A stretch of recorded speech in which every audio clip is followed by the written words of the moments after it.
Dubai expo کے Pakistan pavilion میں اب رونق لگی ہے، گلگت بلتستان کی احوال بتا رہے ہیں ستیہ عارف۔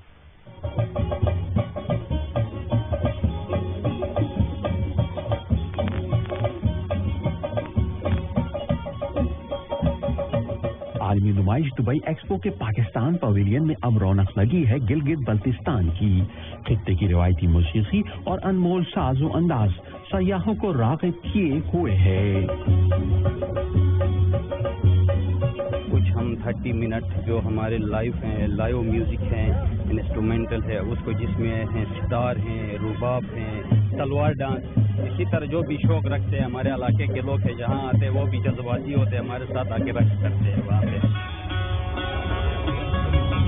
میر افضل 25 سال سے ستار سے ساز بکھیر رہے ہیں، مگر اب بین الاقوامی سطح پر دبئی ایکسپو میں پاکستان کی نمائندگی کر رہے ہیں، گلگت کی پہچان بن رہے ہیں۔ مجھے بہت خوشی ہوئی کہ میں دبئی ایکسپو میں آیا ہوا ہوں اور گلگت بلتستان کی نمائندگی کر رہا ہوں۔ ایک امن کا پیغام لے کے آئے ہوئے ہیں اور امید ہے کہ سامعین کو خوشی کریں گے۔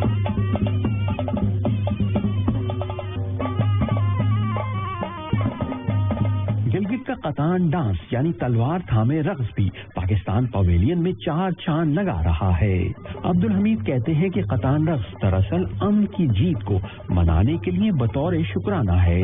خطہ گلگت میں اپنے علاقے میں امن دوبارہ ہونے کی وجہ سے جو ہے نا، امن آنے کی وجہ سے شکرانے کے طور پہ بھی یہ ڈانس کرتے تھے۔ گلگت بلتستان کی ثقافت پورا 1 ماہ دبئی میں جگمگائے گی تو توقع ہے کہ لاکھوں سیاح خطے کا بھی رخ کریں گے۔ ستیہ عارف، جیو نیوز، دبئی۔